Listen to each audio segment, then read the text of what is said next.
Have you ever noticed how the most powerful people you know rarely raise their voices? Think about it. The CEO who pauses 3 seconds before answering tough questions.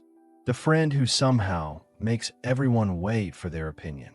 The negotiator who lets uncomfortable silences stretch until others crack and reveal their hand.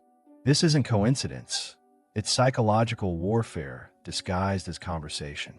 They have mastered what Nietzsche called the ultimate power move, the strategic deployment of silence as a weapon of psychological dominance. Nietzsche saw every human interaction as a subtle power struggle, a chess match played with words, glances, and most devastatingly, the absence of both. He understood that true dominance doesn't announce itself with fanfare. It whispers through what isn't said, commands through what isn't given, and conquers through what isn't revealed. But here's what makes this so insidious and so powerful. Most people are completely unconscious of the game they're playing. You see, most people are terrified of silence. They fill every gap with nervous chatter, over-explain their positions, and desperately seek validation through constant verbal engagement. But what if I told you that every word you speak gives away a piece of your power? Every emotional reaction reveals where your opponent can strike next. Before we master the weapons, we need to understand why most people are so vulnerable to them. Nietzsche identified what he called herd mentality, the desperate need for social validation that makes people predictable, manipulable, and weak. Watch someone in conversation and count how many times they seek micro-validations. You know what I mean? Does that make sense? Right. Each one is a small surrender of authority, a tiny crack in their psychological armor. Most people are terrified of being misunderstood, so they over-explain. Terrified of conflict, so they preemptively apologize. Terrified of silence, so they fill every gap with nervous chatter. Each fear is a handle someone else can grab and use to steer them. The person who fears nothing, or at least appears to fear nothing, automatically becomes the most dangerous person in the room. Not because they're aggressive, but because they're unpredictable. And unpredictability is the ultimate source of psychological power. Let's address the elephant in the room. Maybe you've been taught that staying silent means being weak, that not defending yourself is surrendering, that avoiding conflict makes you a pushover. Nietzsche would call this slave morality, the value system that convinces the powerless that their weakness is actually virtue. You've been conditioned to believe that the loud, aggressive person wins, while the quiet, thoughtful person loses. But observe the most successful people you know. Do they scream their way to the top? Or do they speak softly and carry themselves with quiet authority that makes others lean in to hear what they have to say? The truly dangerous people in any room aren't the ones making the most noise. They're the ones making the least. Because they understand something the shouters don't. Attention is power, and the person who controls attention controls the room. Here's how to recognize when you're being manipulated through weaponized politeness. You find yourself apologizing for things that aren't your fault. You over-explain your decisions to people who have no authority over you. You say yes when you mean no to avoid seeming difficult. You fill awkward silences instead of letting others sit in discomfort.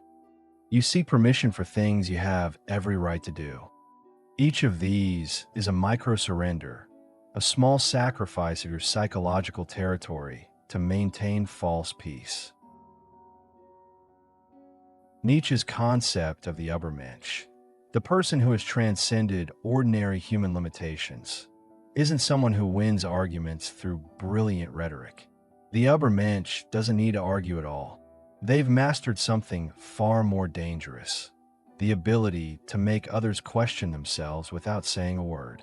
Think about the most naturally authoritative people you know. They don't raise their voices. Others lower theirs when speaking to them. They don't demand attention. Conversations naturally orbit around them. They don't prove their intelligence. They let others reveal their ignorance. This is what Nietzsche meant by beyond good and evil. The Übermensch has moved past the need to be right, liked, or understood. This freedom from emotional neediness creates a gravitational field of power that others can't resist. Here's a perfect example in action. Next time someone makes an overly confident statement, don't challenge them directly. Simply tilt your head slightly, maintain eye contact, and ask with genuine curiosity, how did you arrive at that conclusion? Notice what happens. The certainty wavers. The defensive explanations begin. You've just weaponized curiosity, and your opponent is now fighting an internal battle you created. This is Nietzschean psychology at its finest, turning the other person's mind against itself.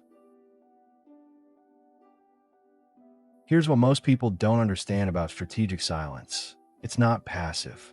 It's the most active thing you can do. When someone expects a reaction and doesn't get one, their mind goes into overdrive. They start projecting their fears onto your silence. Are you judging them? Do you know something they don't? Are you bored, angry, or simply operating on a level they can't reach? This psychological uncertainty is where your power lives. Think about the last time someone gave you the silent treatment. It probably drove you crazy, right? You kept analyzing their expression, wondering what they were thinking, maybe even apologizing for things you weren't sure you'd done wrong. That's the involuntary power of strategic silence. It makes others fill the void with their own insecurities. But be careful. Nietzsche warned about fighting monsters lest you become one yourself. This isn't about manipulation for its own sake. It's about understanding the game that's already being played and choosing to play it consciously rather than being a pawn in someone else's strategy. The 4 pillars of silent dominance. First, master your physical presence. Your body speaks before your mouth opens. Breathe slowly. It signals control. Keep your shoulders relaxed but open. It projects confidence without aggression. Modern neuroscience confirms what Nietzsche intuited. People read your emotional state through micro-expressions and posture adjustments happening below conscious awareness. When you enter a room, don't announce yourself with energy. Announce yourself with stillness. The desperate attention seeker bounces around the room. The silent powerhouse simply exists, and others orbit around that gravitational pull. Second, the art of strategic mirroring. If someone's anxious, you become the calm in their storm. If they're scattered, you become laser-focused. If they ramble, you speak in precise, economical phrases. This creates what psychologists call complementary asymmetry. Your emotional state becomes the standard everyone else unconsciously tries to match. You're not mimicking them. You're providing the emotional anchor they desperately need. And whoever controls the emotional atmosphere controls the interaction. Third, read the subtext, ignore the text. Every conversation has 2 levels: what people say and what they're really communicating. Watch for the tells modern body language experts obsess over: the darting eyes when they're uncertain, the hand retreating from the table when they're defensive, the slight pause before they answer a direct question. Nietzsche spent his life as an observer, isolated and watching human nature from the margins. This distance gave him clarity others lacked. When you stop being emotionally invested in proving your point, you start seeing the psychological chess match everyone else is playing unconsciously. Fourth, the Socratic assassination. Instead of declaring someone wrong, guide them to discover their own contradictions. Can you help me understand your reasoning? Hits harder than any direct attack because it puts the burden of proof back on them while maintaining your position as the curious student rather than the aggressive opponent. This is psychological Aikido, using your opponent's force against them. They came to convince you. Instead, they end up convincing themselves they might be wrong. Most people are programmed to react rather than respond. Someone criticizes them, they defend. Someone challenges them, they argue. Someone ignores them, they seek attention. This reactivity makes them predictable, and predictable people can be controlled. Here's your first deprogramming exercise. For the next week, before responding to any challenging statement or criticism, pause for 3 full seconds. Count them. 1 Mississippi, 2 Mississippi, 3 Mississippi. Then respond. Watch what happens in that gap. The other person might start explaining themselves further, revealing more information than they intended. They might soften their position. They might even apologize for something they haven't done wrong. That pause isn't empty time, it's power accumulating. Second assignment, practice the gentle probe. When someone makes a strong claim, instead of agreeing or disagreeing, simply ask, "What led you to that perspective?" Or, "Can you walk me through thinking on that?" You're not challenging them directly, so they don't get defensive. Instead, you're creating space for them to either strengthen their argument or expose its weaknesses. Both outcomes give you valuable information. But here's the deepest level of this game: self-awareness. Every time you feel the urge to prove someone wrong, to defend your position, to get the last word, pause and ask yourself, what am I really trying to win here? Truth or ego validation? This ruthless self-examination is what separates the Übermensch from everyone else playing unconscious power games. When you stop needing to win every interaction, you start winning the ones that actually matter. The world doesn't need more people talking.